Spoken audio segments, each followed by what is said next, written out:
राजस्थान जयपुर घराने से, जो कि कथक शैली का जो नृत्य है उनकी सेवा करते हुए,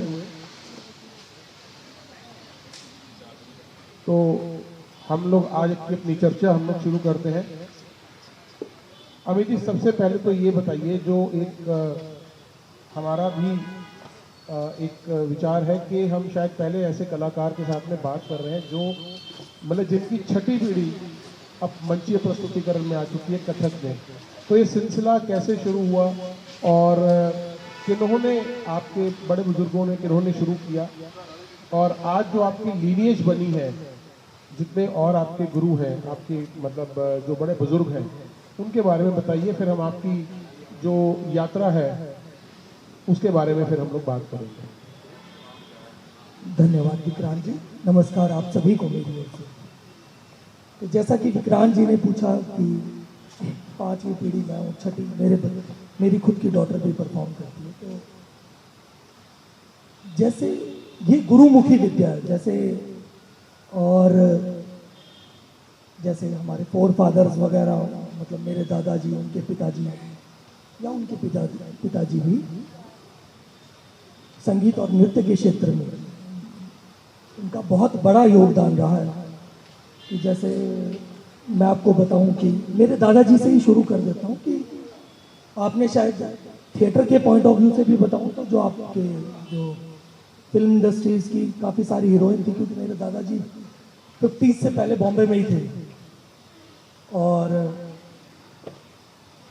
मैं उस संगीत परिवार से, मतलब मैं उस पेड़ की शाखा हूं जिसने इस देश को नहीं, इस दुनिया को एक से एक कलाकार दिए। मैं उस परिवार की छोटी सी शाखा हूं, जिसमें से शायद आप तो ऐसे लगे कि मैं अतिशोक्ति कर रहा हूं, तो जो महल पिक्चर आपने शायद देखी होगी, आएगा आएगा, ये गाना सुना होगा जो पूरा, इस पिक्चर के जो म्यूजिक डायरेक्टर थे वो मेरे पापा के नाना जी ही थे, जिन्होंने नौशाद जी जो म्यूजिक डायरेक्टर बाद में वो उनके असिस्टेंट थे।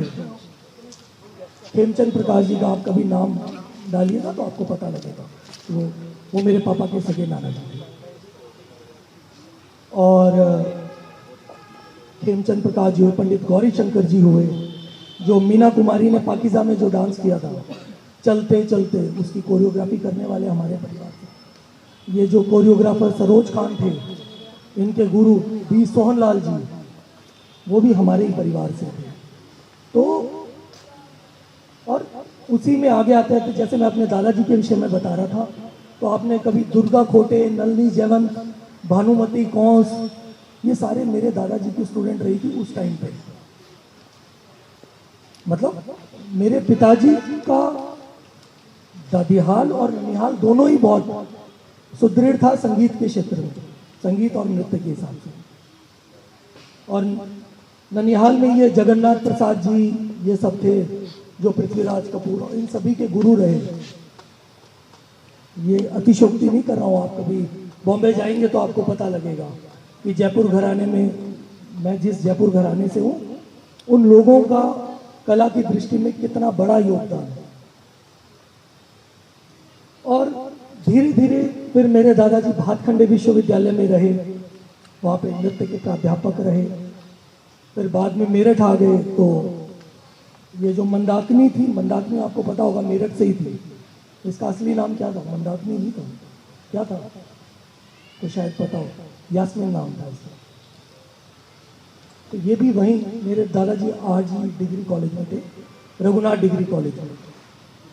तो वहाँ पे बहुत सारी शिष्याएँ बनी उनकी। ऐसे ही मेरे ताऊ जी हैं पंडित कुंदनलाल गंगानी जी, उनकी अब स्वर्गवास हो गया, तो वो जयपुर घराने की गुरु गद्दी पे वो थे। कहाँ पे? दिल्ली कथक केंद्र में। और ऐसे ही मेरे ताऊ पंडित सुंदरलाल गंगानी जी थे, जो बड़ौदा विश्वविद्यालय द महाराजा सयाजीराव यूनिवर्सिटी के बारे में आपने सभी ने सुना होगा। तो उसमें जो नृत्य विभाग में जो कथक नृत्य के थे पहले, वो मेरे ताऊ जी ही थे, पंडित सुंदरलाल गंगानी जी। आज भी उनके नाम से आप देखेंगे अमेरिका में लॉस एंजलिस में सुंदर कला केंद्र, वो उनकी शिष्याएं चलाती हैं।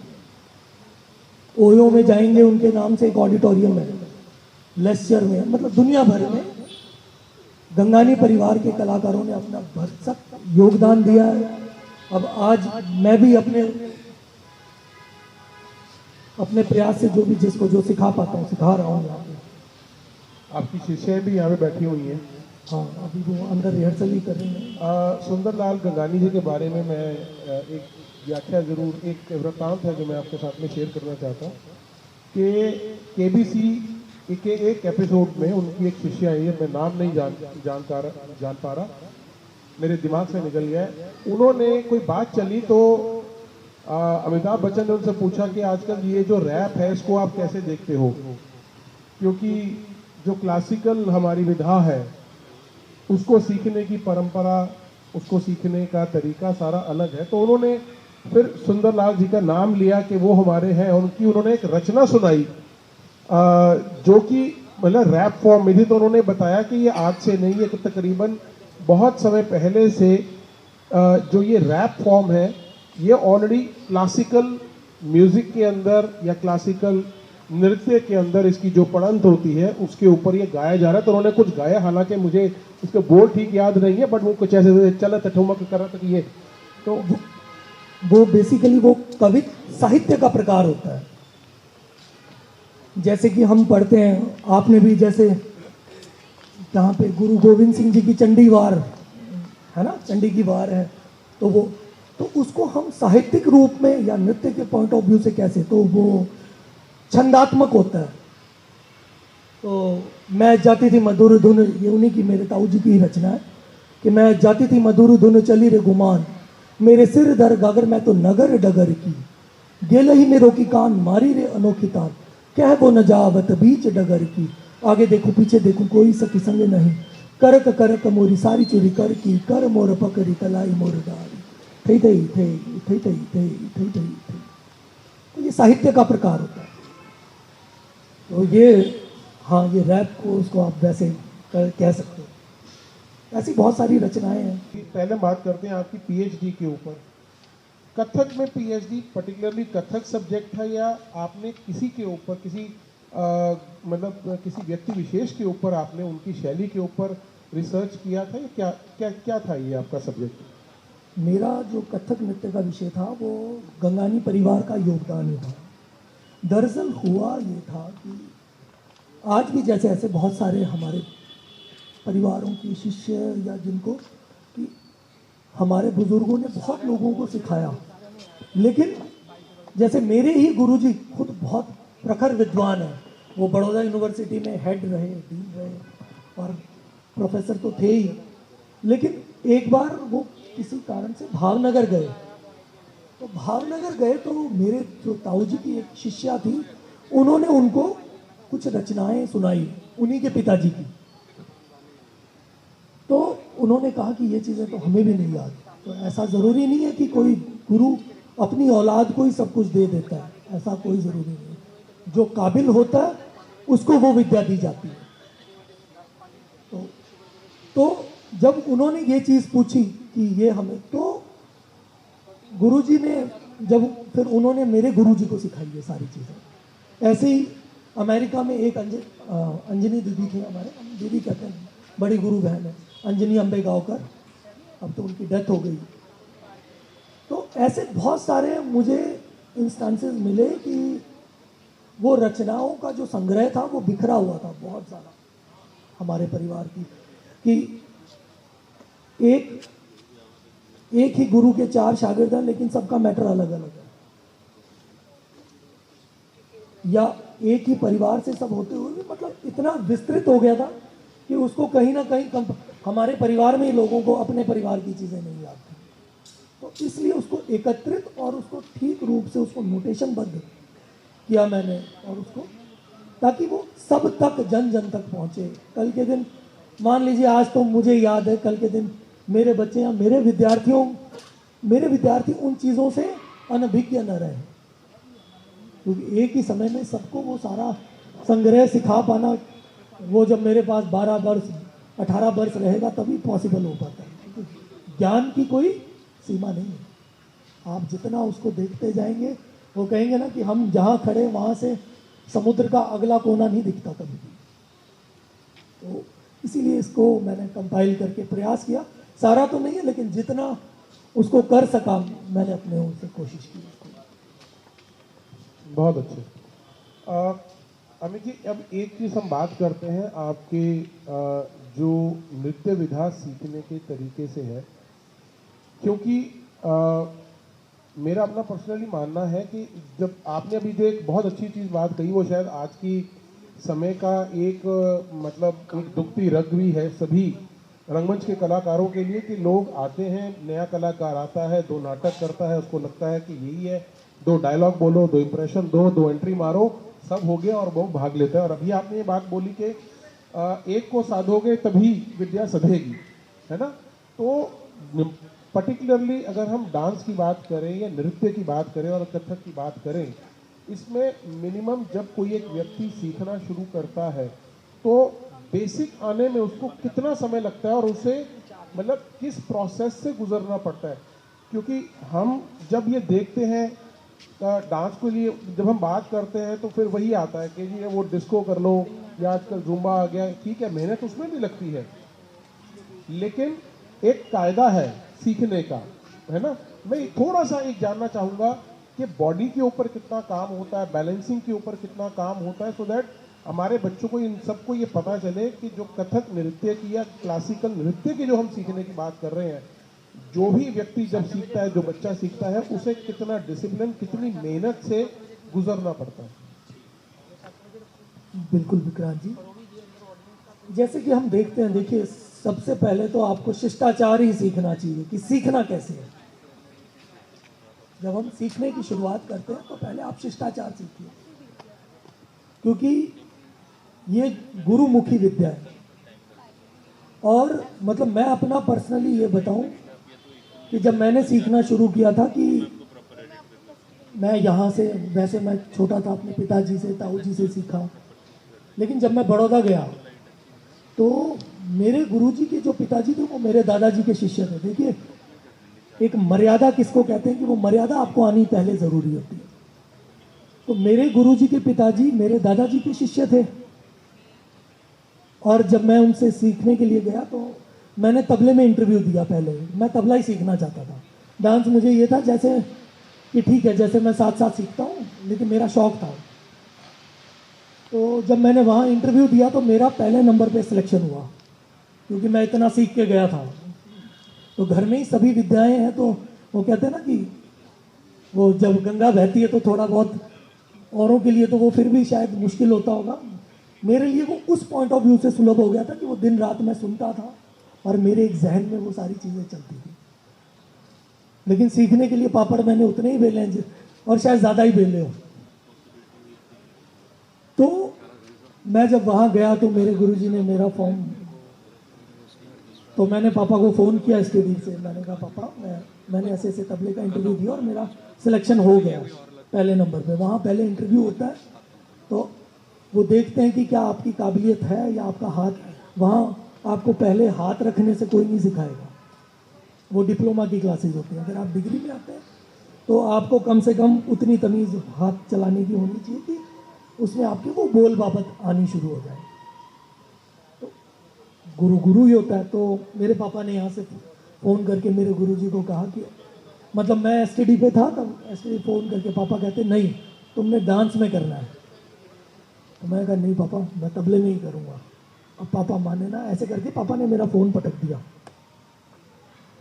तो मैं रख के जब मैं, तो हमारे कॉलेज से ये जितनी आपकी ये मार्केट 18 वाली इतनी दूर एसटीडी था, तो मैं वापस कॉलेज गया तो मेरे गुरुजी ने इतने में मेरा फॉर्म मंगवा लिया, भरा हुआ फॉर्म, सिलेक्शन सब कुछ हो गया, और उन्होंने दूसरा फॉर्म मेरे आगे रखा कि अब इसको भरो तुम। तो मैं तब मैं भैया ही कहता था, वो मेरे बड़े भाई हैं वैसे, ताऊ के लड़के, बड़े पिताजी। तो मैंने कहा उनको भैया कि मैं तो तबले में ही करना चाहता हूँ। तो तबला करो तुम, लेकिन तुम डांस सीखोगे यहाँ पे। तबला तू शाम को मेरे पास आना, मैं सिखाऊंगा तुझे, लेकिन तुम डिग्री डांस की ही करोगे।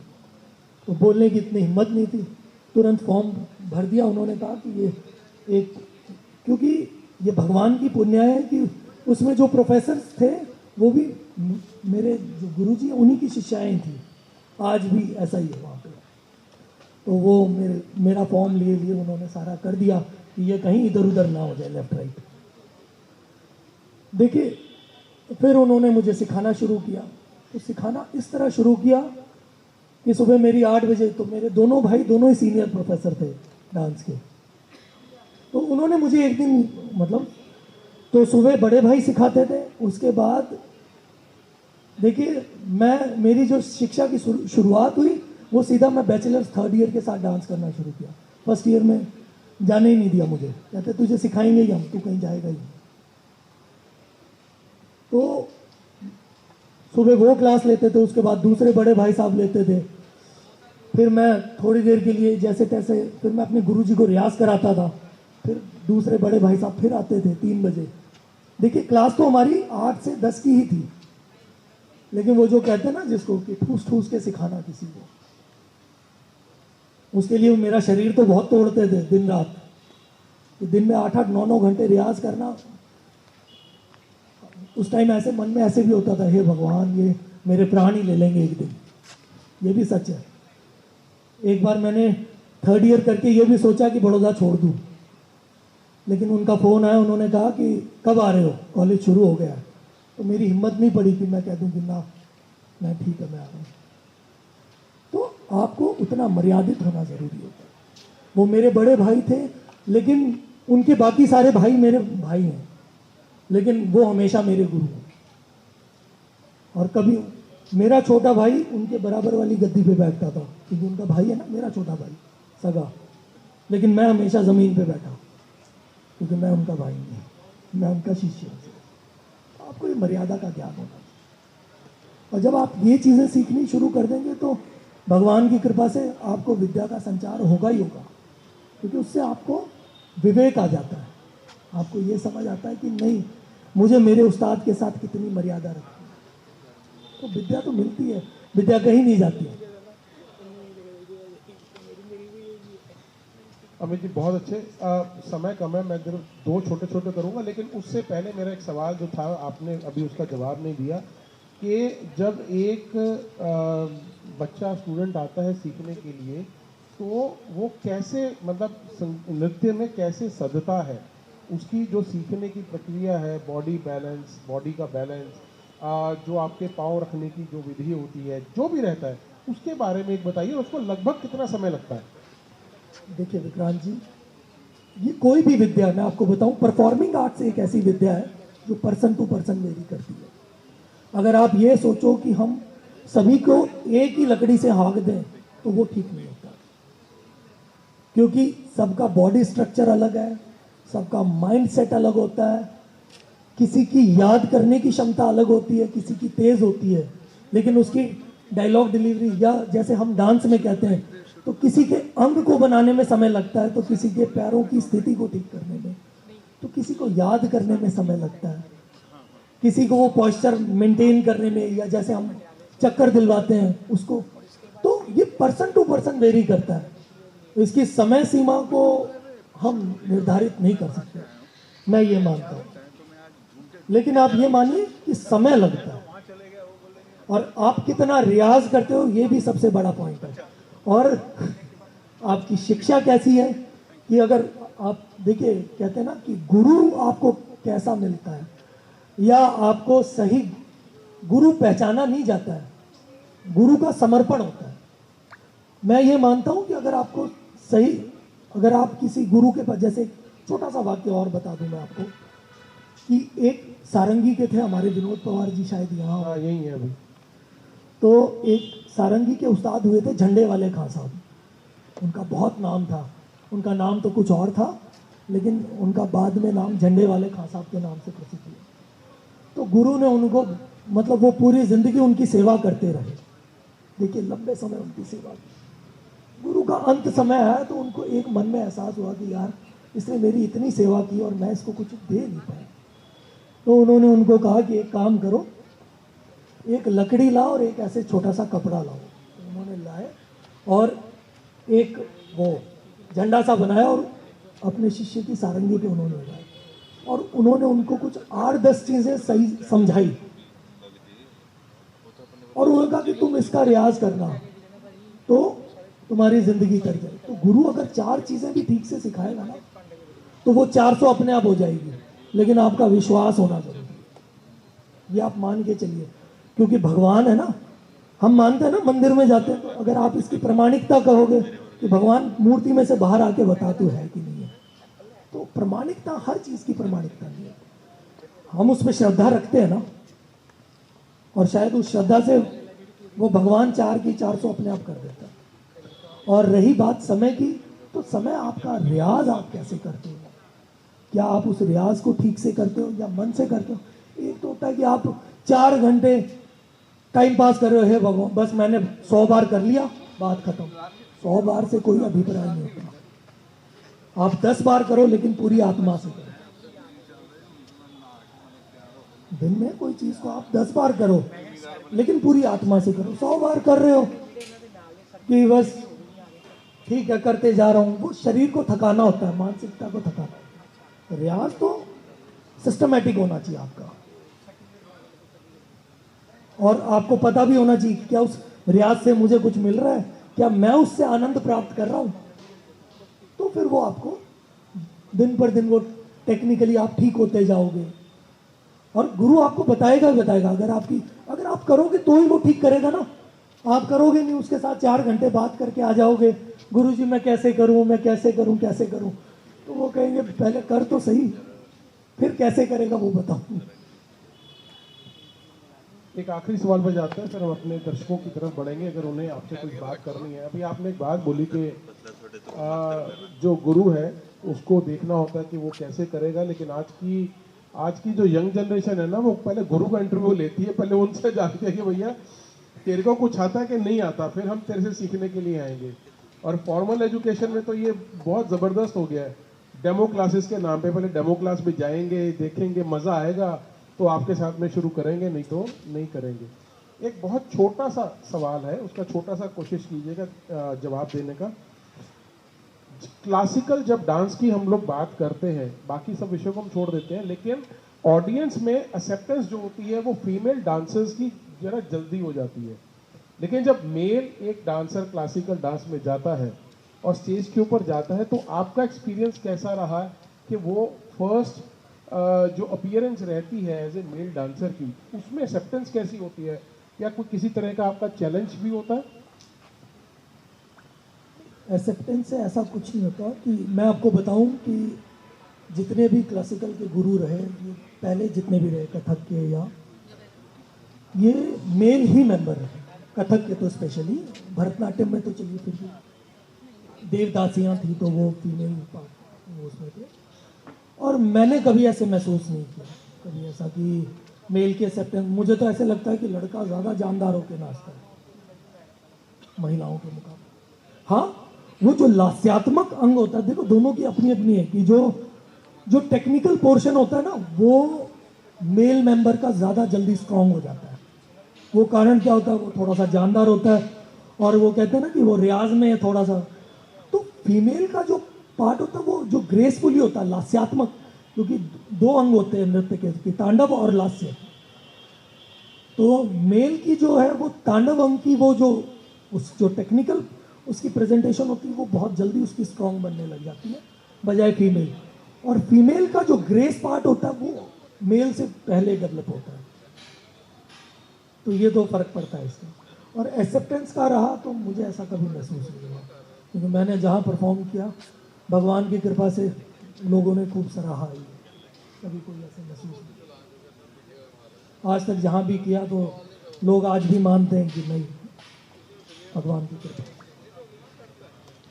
चलिए, हमारा समय होने वाला है, क्योंकि इसके बाद हम लोग अपने नाटक की ओर भी बढ़ेंगे। तो दर्शकों से अनुरोध है कि अगर उनका कोई एक ऐसा सवाल है तो हम लोग फिर ले सकते हैं, 1 या 2 छोटे छोटे सवाल दर्शकों से अगर कोई पूछना चाहे तो। फिर भी अगर कोई भी ऐसा मन में कोई संकोच है, कोई हाँ जी, हाँ जी, प्लीज।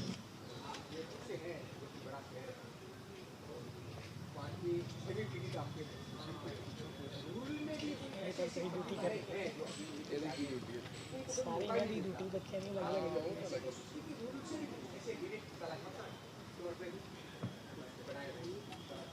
बिल्कुल सर, जयपुर शहर से आपका अभिप्राय, मैंने जयपुर घराना कहा, शहर नहीं कहा, आप ध्यान दीजिए। और जयपुर घराना है मतलब वो वहाँ की जो शैली है वो विकसित, जो उस शैली की बात है। मैंने शहर का नहीं कहा कि मैं जयपुर से आया हूँ। और बिल्कुल है, नहीं ऐसा नहीं है। अच्छा,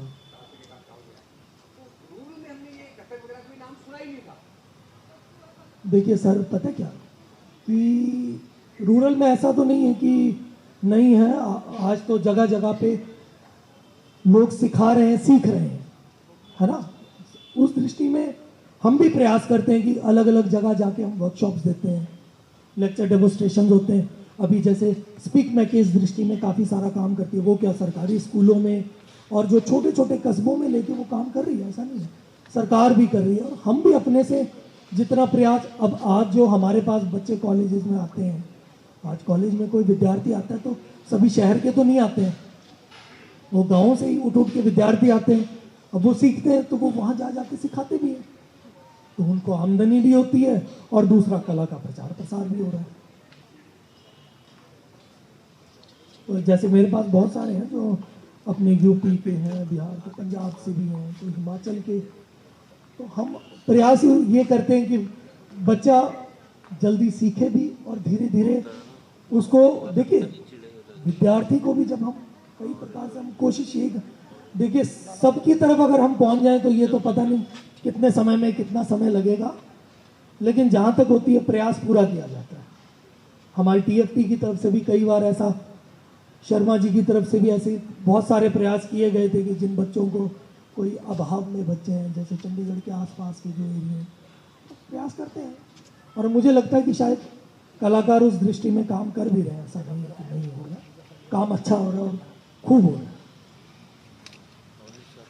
अमित जी बहुत बहुत शुक्रिया। आज का ये जो सेशन है हम लोग यहीं समापन करते हैं, क्योंकि समय भी थोड़ा सा कम है और हमारा नाटक भी तैयार है। सो दर्शकों, आज का जो रूबरू की चर्चा है वो हम लोग बड़े इसको शॉर्ट में यहीं पे हम लोग ख़त्म करते हैं। लेकिन जाने से पहले मैं निवेदन करूंगा राहुल महाजन जी से कि टीएफटी की ओर से एक छोटा सा सम्मान चिन्ह जो है वो अमित जी को दे के हम उनका धन्यवाद करेंगे कि आप समय निकाल के आए और उन्होंने हमारे साथ बातचीत करी। बहुत बहुत शुक्रिया।